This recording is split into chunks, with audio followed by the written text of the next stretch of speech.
Hello everyone, welcome back to Explearning Communication, where we help you get ahead in your career and life by mastering your communication and social skills.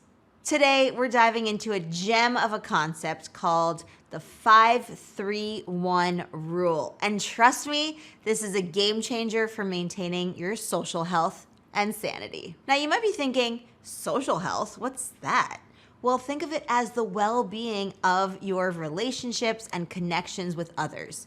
And just like physical health, it needs some TLC too. I can't wait to tell you all about it. Let's get to it.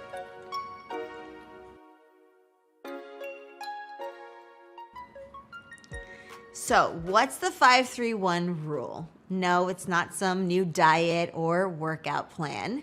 This rule comes from a Harvard-trained social scientist, and it's all about managing your social connections in a way that keeps you happy, healthy, and thriving.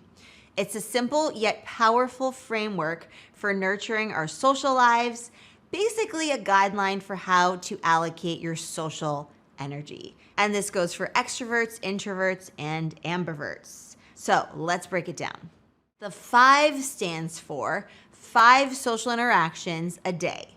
These can be quick chats with colleagues, friendly exchanges at the coffee machine, or even those short but sweet check-ins with your team. It's about keeping those social muscles active, because if we don't use those muscles, they atrophy and shrivel up, which we absolutely don't want, right? Think of it like your daily dose of social vitamins and muscle boosters. Aim to have at least 5 deep, meaningful conversations per month.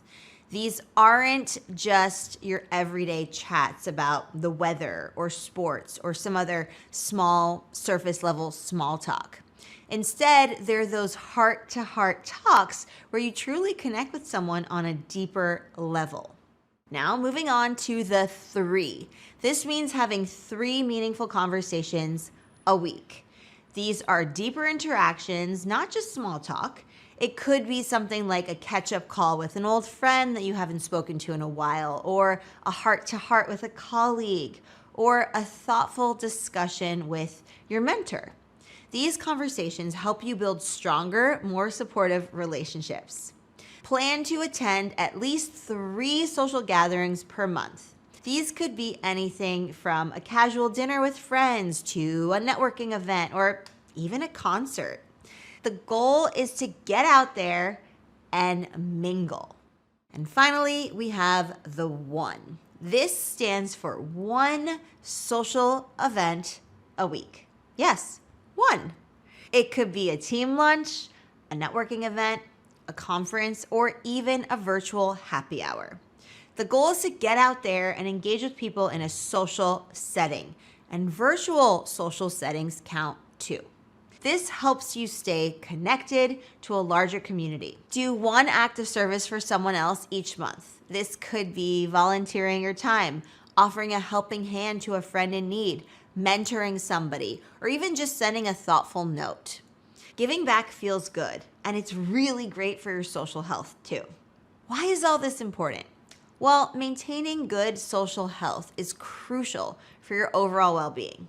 Studies show that people with strong social connections are happier, healthier, and even live longer. Plus, in the professional world, good relationships can lead to better collaboration, more opportunities, and a more productive and supportive work environment. Now, I know what you might be thinking, but I'm so busy. How am I supposed to fit all of this in? Trust me, I get it. We all have hectic, busy lives, but carving out time for social connection is an investment in yourself. So I want you to think of it like a mental and emotional recharge. You're recharging your social battery. Now let's talk about some tangible strategies to put this rule into action. First, for your daily interactions, just keep it simple. Make a habit of saying good morning to your team or to your neighbors, asking someone about their weekend, or sharing a quick laugh over a funny meme. It doesn't have to be a big deal. just consistent. And for those 3 meaningful conversations, set a reminder, schedule it into your planner or your calendar. Maybe every Tuesday, Thursday, and Saturday, you set aside time to call a friend, chat with a family member, or connect with a mentor. Use this time to really, truly listen and engage. Be present, not on your phone or your devices or being summoned by notifications, but really engage. Practice active listening and be mindful of what they're saying and how they're saying it. Ask open-ended questions and share your own thoughts and insights and experiences. Really make it a back and forth, an exchange. And for that one social event a week, put it on your calendar. Put it on a Post-it note on the fridge. Treat it like an important meeting. It could be a work event, a community gathering, online or offline, or it could even be a virtual book club. The key is to show up and participate. And of course, be consistent with it. How to practice these strategies and make it happen. Now let's talk about how to practice these strategies to make the 5-3-1 rule a reality in your life. Schedule it. Treat your social commitments like any other important appointment that you have. Literally block out time in your calendar for those meaningful conversations and social gatherings. Be intentional.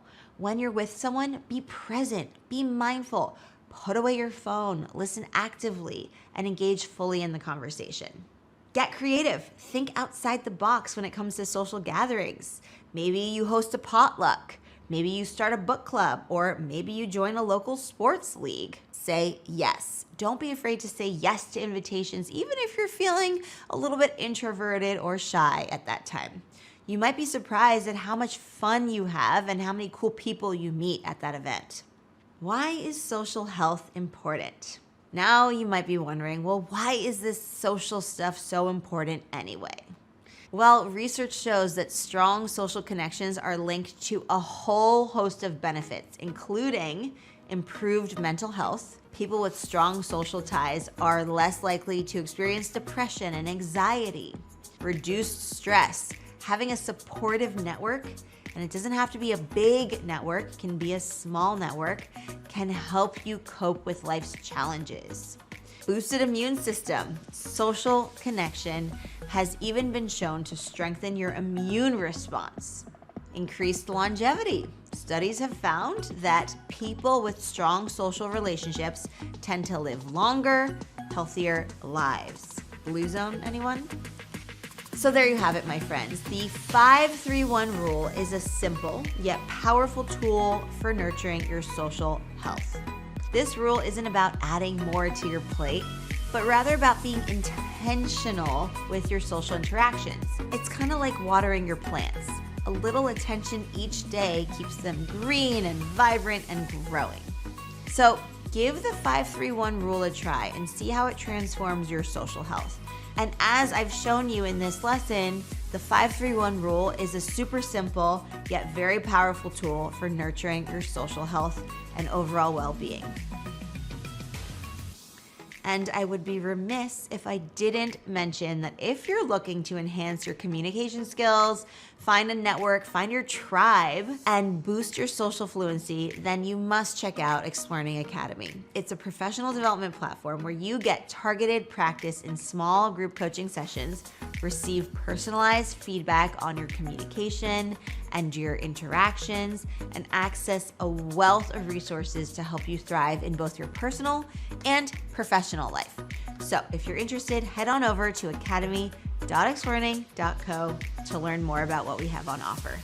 And let me know in the comments down below how you're planning to implement this in your life. And if you enjoyed this lesson, don't forget to like, share, subscribe, and share it with someone who could use a little social boost. And don't forget to follow our podcast as well so you can listen to us on the go. And as always, thank you so much for spending time with me. Hit that notification bell so that you never miss an episode. I'll see you in the next lesson. Keep communicating, keep connecting, and keep thriving. Until next time, happy exploring, everyone.